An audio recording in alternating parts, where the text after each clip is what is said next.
3 years prior to the present day in Golden Sun, a violent thunderstorm suddenly erupted over Vale and Mount Aleph. A massive boulder broke loose from the mountainside and crashed toward the village. Despite the adult adepts using their synergy to slow its fall and allow the villagers to escape, disaster struck. Several people were crushed by the tumbling rock. Amid the chaos, two young adepts, Isaac, a Venus adept, and Garrett, a Mars adept, stumbled upon a pair of ominous strangers. These figures appeared human but bore strange reptilian traits. They revealed that the storm was unleashed when they triggered a trap while attempting to infiltrate Soul Sanctum. Before fleeing, the mysterious duo used their overwhelming Mars synergy to knock the boys unconscious, erasing the memory of their encounter. In the years following the disaster, the grieving families faced immense hardship. Isaac and his mother Dora were shattered by the death of his father, Kyle, but their sorrow was overshadowed by the anguish of their friend Jenna, a Mars adept, who lost her entire family. Both her parents and her brother, Felix, a Venus adept, had been standing alongside Kyle in the boulder's path. Despite extensive searches, their bodies were never recovered. Though Garrett's family survived unharmed, both he and Isaac blamed themselves, believing greater strength as adepts might have changed the outcome. Determined to grow stronger, they dedicated themselves to mastering their synergy. Through shared grief and resolve, Isaac, Garrett, and Jenna forged an unbreakable bond of friendship. By the time 3 years had passed, the three young adepts had also befriended Creighton, a kind and elderly scholar who lived in the Vale since arriving years earlier. Fascinated by the secrets of Soul Sanctum, Creighton convinced them to sneak inside under the guise of furthering their adept training. Coincidentally, on the very day they planned to enter, a group of outsiders arrived in Vale. While heading to Creighton's cottage, Isaac, Garrett, and Jenna crossed paths with two of these strangers, unaware that they were the same Mars adepts, Saturos and Menardi, who had assaulted Isaac and Garrett years before. After a brief, tense exchange, the pair allowed the teens to leave unharmed. Creighton was deeply unsettled. Saturos and Menardi had questioned him earlier, probing for details about Soul Sanctum, as if they had already been inside. Isaac and his friends suspected they were thieves plotting to plunder the sacred site. However, instead of alerting the village elders immediately, Creighton reasoned that they should first verify the intruders' claims by exploring Soul Sanctum themselves. With that plan in mind, Creighton and the three young adepts slipped into the sanctum under the cover of night. Guided by their synergy, the group ventured deeper into Soul Sanctum than any villager had ever gone before, confirming that Saturos and Menardi had indeed been truthful about their intentions to loot the ancient site. Yet, with Sanctum's greatest secret now within reach, Creighton couldn't resist pushing forward. After carefully disabling the deadly trap, one that, if triggered, could have unleashed catastrophe, they stumbled upon an astonishing sight: the elemental star chamber. There, resting in the heart of the sanctum, were four radiant jewels, the legendary elemental stars, long believed to be mere myth. As a scholar versed in alchemy's ancient lore, Creighton knew these gems were no ordinary relics. Each contained the pure essence of one of the four elements, and legend spoke of them as the keys to unlocking the Stone of Sages, a fabled vessel said to embody alchemy itself. Caught in the thrill of discovery, Creighton momentarily set aside caution. He instructed Isaac and Garrett to retrieve the stars, eager to examine them firsthand.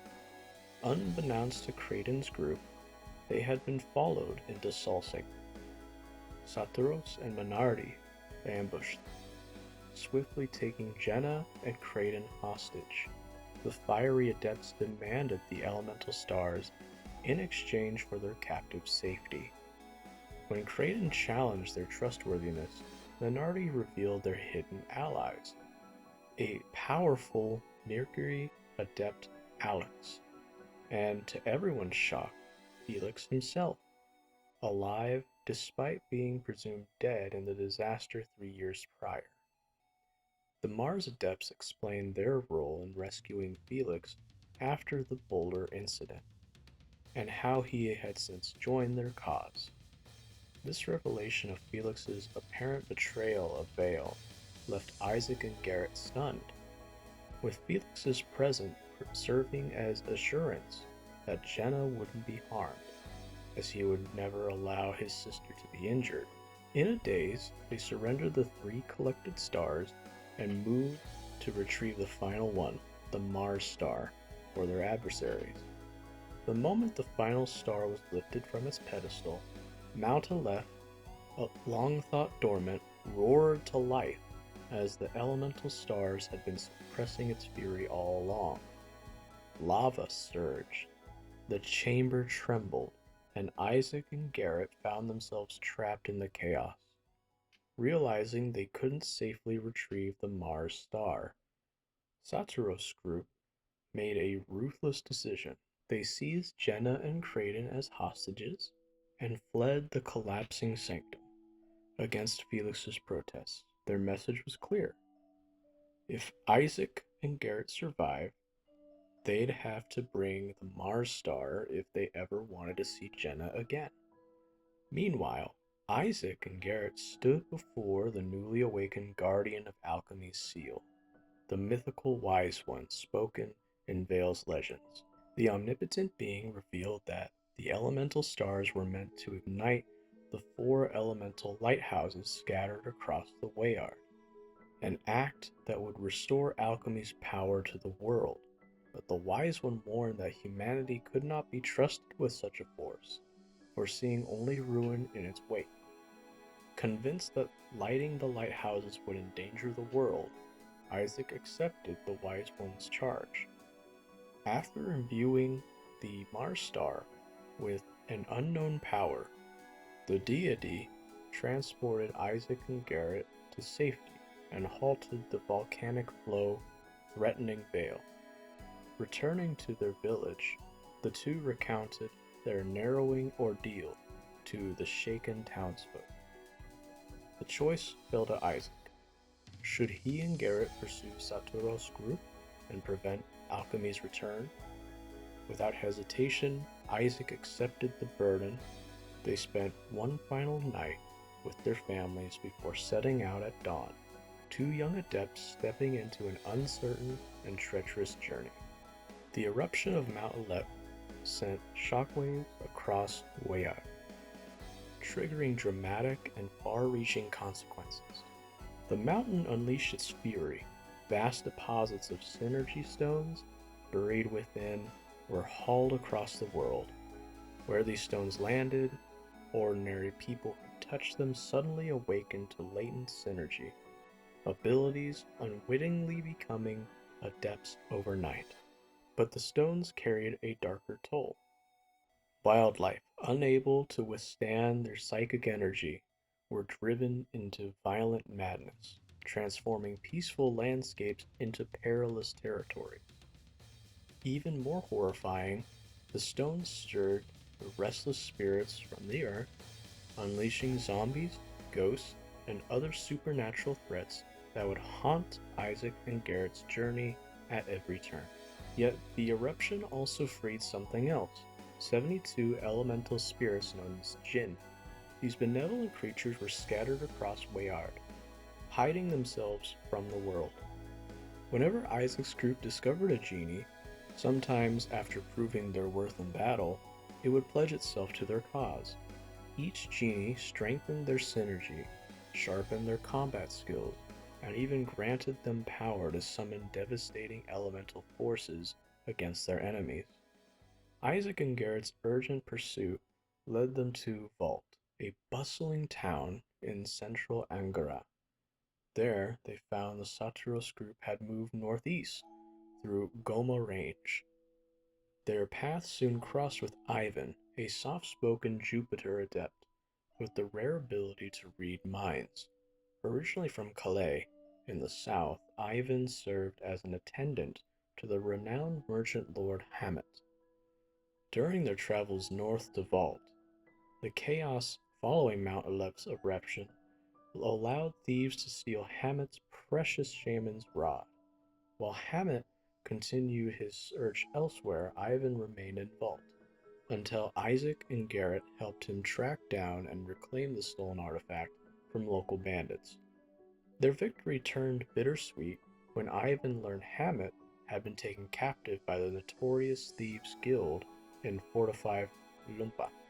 To the north, unable to breach Lumpa's defenses, Ivan chose to join Isaac's quest after psychically glimpsing the grave events of Mount Aleph. Recognizing the global threat, the newly formed trio ventured through Goma's cave, underground passages to continue their pursuit. Emerging beyond Goma Range, the group reached Bilibin, governed by Lord McCoy. Intelligence indicated the Turos faction was heading toward the Mercury Lighthouse in the northern Angara's frozen waste. However, a more immediate crisis demanded attention. Bilibin was gripped by panic over a supernatural curse. Lumberjacks had provoked Tret, an ancient tree spirit. Tree spirit lived in nearby Kalema forest, resulting in the transformation of Kalema's entire population, and some Bilibin residents into trees themselves. Despite McCoy's failed attempts to resolve the situation, Isaac's party took initiative and journeyed to the eerily silent Kalema. Upon arrival, Tret launched a psychic assault against the intruders, but when the spirit attempted to curse them, their latent synergy spontaneously activated as a natural defense, revealing their adepts possess instinctive protective abilities that only emerge when truly needed. Protected by their synergy, Isaac's group pressed into Kalema village and ascended into Tret's hollow core. After a fierce battle, they subdued the spirit's wrathful aspect, allowing its gentler nature to emerge, but the conflict had drained Tret's powers. Now too feeble to reverse his own curse, the ancient spirit faced a slow demise. Laurel, another tree spirit, revealed a sliver of hope. The restorative waters of Mercury Lighthouse could heal Tret and free the cursed villagers. With no time to lose, the adepts raced toward the lighthouse via Bilibin Cave. Their path led them through the snowbound north of Angara, where they had stopped in the frigid village of Emil. There they met Mia, a compassionate Mercury adept who tended to the ill with her healing gifts. Their meeting was cut short when the Mercury Lighthouse suddenly flared, a sign that the intruder had breached its inner sanctum. Alarmed, Mia explained that only she and Alex, the last descendants of the Mercury clan, could grant access. Alex, her father's former apprentice, had vanished years ago. Trusting Isaac's group, Mia joined them as they ascended the lighthouse. At the summit, their worst fears were confirmed. The Mercury beacon blazed atop the tower, its star irreversibly cast into the well. Saturos' faction had succeeded in lighting the first lighthouse. Before escaping with Minardi, Felix and their hostages, Saturos arrogantly confronted the four adepts alone, certain he could slaughter them all. Though normally a lethally skilled Mars adept, he soon realized his fatal miscalculation.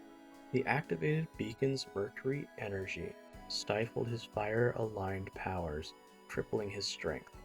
Despite the odds, the battle raged fiercely until, against all expectations, the young adepts triumphed, leaving Saturos broken and defeated on the icy Eyrie.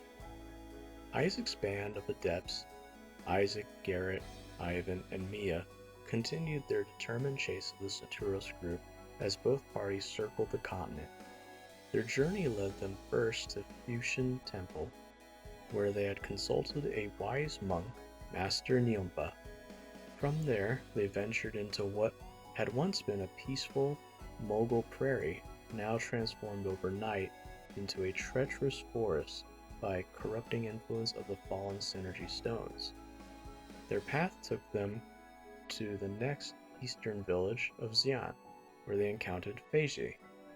A young woman had gained prophetic vision after being struck by falling synergy stones. When their westward route through Alpine Crossing, part of the famed Silk Road, was blocked by a deliberate landslide, Saturo's handiwork to hinder their pursuit, they were forced to detour to the mining village of Altin. Altin faced its own Synergy Stone crisis. Ancient guardian statues from the mines had awakened, flooding both the town and its tunnels with endless streams of water. Isaac's group systematically defeated each of the animated statues, draining the floodwaters and earning the town people's gratitude, while opening a new path westward. At Lama Temple, they met the mysterious Master Hama, a powerful Jupiter adept, whose foresight had predicted their arrival.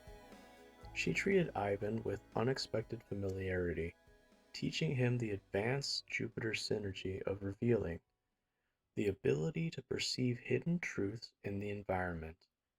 Though puzzled by Hama's personal interest in him, Ivan put these questions aside as the group used their new power to help Feiji and clear the Alpine Crossing rockslide.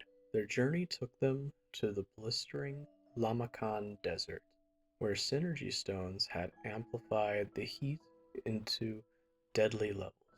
Only Hama's teachings, which allowed them to locate life, saving oases hidden by mirage, could they survive the crossing and continue their pursuit west.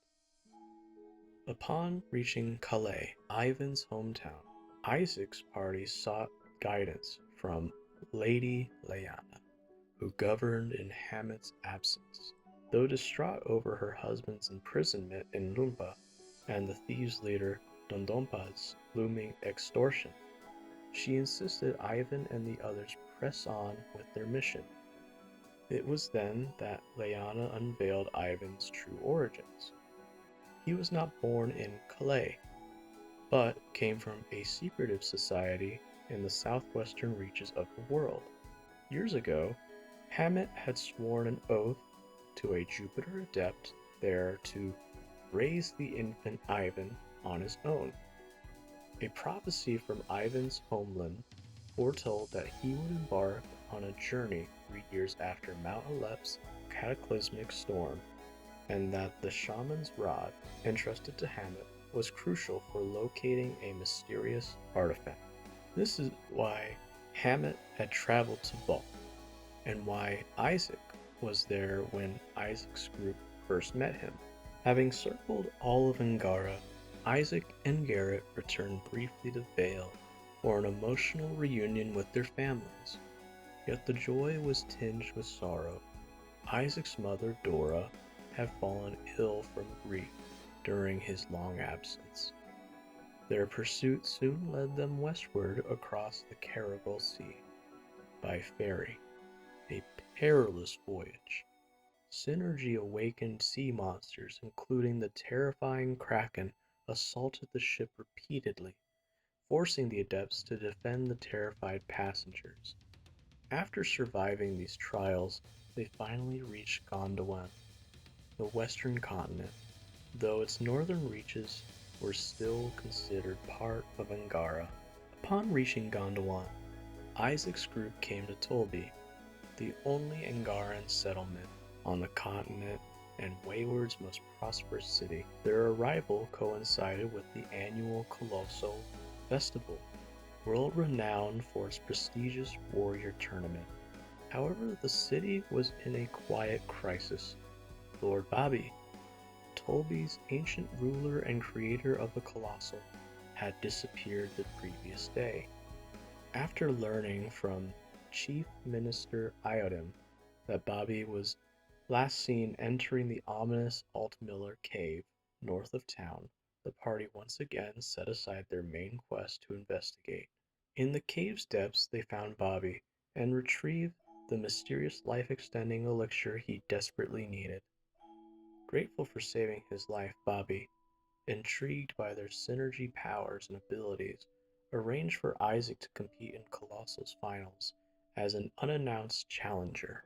After Isaac's impressive tournament performance, Bobby had realized an astonishing secret. At 150 years old, he owed his longevity to the Lumerian elixir. He recounted how, decades earlier during a great flood, his ship with the legendary thief Lumpa, founder of Lumpa village, was swept into the hidden land of Lumeria in the great eastern sea's heart.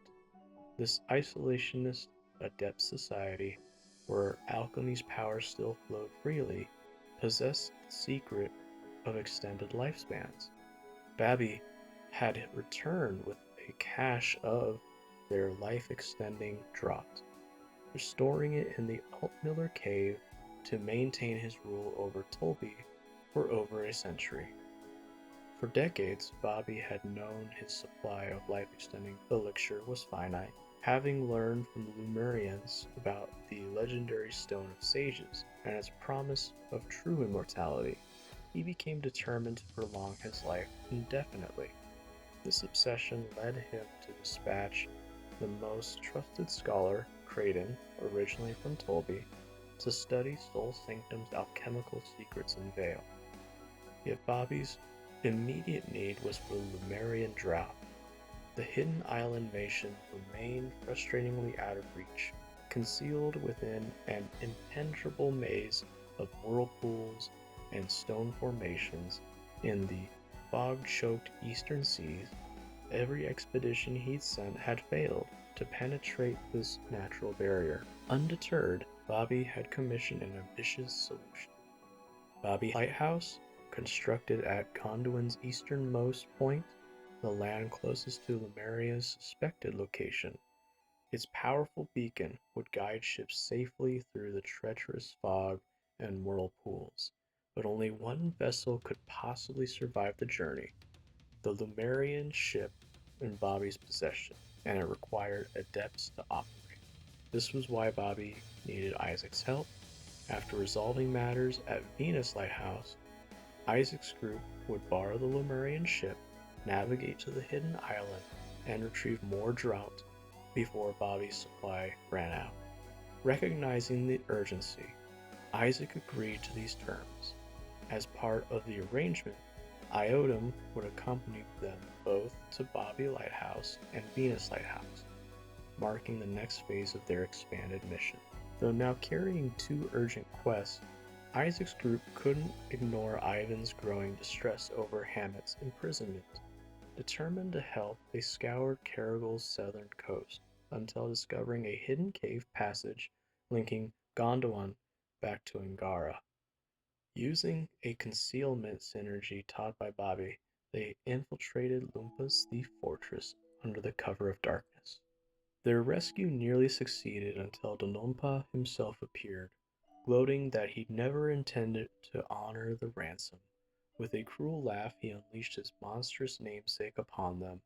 Through skill and teamwork, the adepts prevailed, prompting Dondompa's reformed father Donpa to intervene. The ashamed elder helped smuggle Hammet safely back to Calais through Leana, while grateful, chastised Ivan for delaying their world-saving mission. The group swiftly returned to Gondwan. Reunited with Iodem, the party marched southeast through Gondwan's arid highlands. At the tiny oasis village of Suhala, they made an alarming discovery. wounded Tolbian soldiers being tended by the villagers. Iodem pieced together the troubling situation. Bobby had been enforcing Lalivero's subjugation of the easternmost Gondwan town near both lighthouses by holding Sheba, townspeople's beloved figure, hostage in Tolby, with construction underway at Bobby Lighthouse using forced Laliveran labor. Bobby had only recently released Sheba under armed escort to boost morale. These very guards now lay injured in Sahala, hinting at greater dangers ahead near the lighthouses. Between Suhala and Lalivero lay the windswept Suhala Desert, which Sheba and her escort of soldiers were trying to cross. However, since the eruption of Mount Alep, the desert had grown far more perilous. The loss of the synergy stones had emerged, the native whirlwind, summoning lizard monsters, making them vicious. As the soldiers reported to Iodem, the creatures attacked, scattering them and forcing them to retreat while Sheba was left stranded. Later, the soldiers witnessed the group Isaac was chasing past through the desert unharmed after defeating the monsters.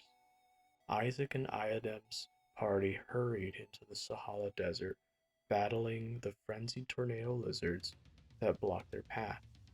But they found no trace of Sheba. In the desert behind them, they pressed on toward Lalibero. After passing through Tolbi controlled Suhala Gate, Isaac and Iodem reached what seemed to be the primary entrance to Venus Lighthouse. Iodem was stunned to see the long-sealed doors now open. Wounded Tolbian scholars, victims of Saturo's aggression, explained that Saturo's group had gained entry with Felix's help as a Venus adept, like Alex, with a Mercury adept status that allowed him to go into Mercury Lighthouse. Only an adept aligned with the lighthouse's element could open it. However, they soon realized that this was merely a one-way exit, and a true entrance lay within the ancient ruins north of Lalivero, where Bobby Lighthouse was being built. Following Saturo's trail, Isaac and Iodem headed for Lalivero. The townspeople of Lalivero were in turmoil. Saturos and his allies had marched through with Sheba as their latest prisoner. Isaac and Iodem entered the half-finished Bobby Lighthouse where Ferran, Lalivero's mayor, and Sheba's adoptive father had failed to open an ancient door that Saturo's group somehow bypassed. This door served as the true entrance to Venus Lighthouse, accessible only to a party that included a Venus adept. With no other option, Iodem and Ferran entrusted Isaac and his companions to pursue Saturos and Sheba. Resolved to save Jenna and Sheba and thwart Saturos' plan to unleash alchemy, Isaac, Garrett, Ivan, and Mia ventured into the underground passage linking the ruins beneath Bobby Lighthouse with the heart of Venus Lighthouse. As Isaac and his friends ascended Venus Lighthouse in pursuit of Saturos' group, Saturos and Minardi commanded Felix, Alex, Jenna, and Creighton to exit through the lighthouse's front entrance and wait at Idejima, a peninsula near Suhala Gate, where Mars Adepts had once docked a Lumerian ship long ago. Meanwhile, the pair took Sheba with them to the summit. However, Felix soon chose to follow Saturos back up alone, confronting him for taking yet another innocent captive. He arrived just as Saturos prepared to ignite the Venus beacon and demanded Sheba return to safety with Felix. This sparked a bitter confrontation, with Saturos and Minardi declaring that they could no longer trust him and vowing to make him regret his defiance. At that very moment, Isaac's group arrived. Seizing control of the situation, Saturos threatened Sheba's safety unless they surrendered the shaman's rod, also known as the Rod of Hesperia, though he carefully framed it as a trade, implying Sheba would be freed in exchange. Horrified, Isaac's party realized too late that Saturos had no intention of releasing her, as he revealed only after Ivan reluctantly handed the rod to Felix. Saturos explained that Sheba, like Ivan, was a Jupiter adept, and both she and the rod were somehow essential for activating Jupiter Lighthouse in the future, declaring Isaac's group had interfered with him for the last time. Saturos and Minardi attacked with lethal intent. Though formidable and no longer hindered by elemental disadvantages, as Saturos had been at Mercury Lighthouse, they were ultimately overpowered in a hard-fought battle, leaving them too wounded to continue. Isaac urged Felix to abandon Saturos, believing his old friend had only obeyed him out of obligation since Saturos saved his life 3 years prior. But shock rippled through Isaac's group when Felix defiantly declared he would continue lighting the lighthouses even without Saturos and Minardi, forcing them to see him as an enemy.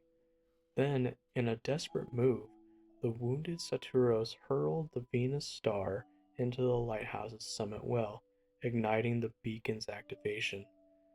Surging Venus energy revitalized the Mars Adepts, their elemental affinity granting them renewed strength. With a monstrous roar, they fused into a colossal two-headed dragon. Despite its overwhelming power, Isaac's party fought with grit and strategy, ultimately slaying the beast. Saturos and Minardi perished together. Suddenly the lighthouse trembled violently as the beacon fully awakened. Sheba lost her balance and plummeted from the tower, only for Felix to leap after her without hesitation. Both vanished into the abyss, seemingly lost. As the quake subsided, Isaac's group, though shaken, rushed to search for Jenna. Yet, after an exhaustive hunt, she was nowhere to be found. Returning to Lalivero, they met with Varan and Iodem, who revealed astonishing news. Witnesses claimed the ocean itself had caught Sheba and Felix mid-fall, as if guided by unforeseen forces. The townspeople saw this as another one of Sheba's inexplicable miracles, just like she had arrived years ago as a baby, falling from the sky like a shooting star yet unharmed. Convinced the two survived, Isaac vowed to find them and Jenna. Iodem then led them to the hidden harbor where Bobby's Lemurian ship had docked. Handing Isaac the vessel's black orb, the key to piloting it with synergy, he entrusted them with the ship, now with dual goals of locating their friends and reaching Lemuria to secure the life-extending draught for Bobby, Isaac, Garrett, Ivan, and Mia set sail into the vast, great Eastern Sea. Thank you, dear viewer, for listening. Please subscribe, share, and comment telling me what you want to see discussed in the future. Goodbye.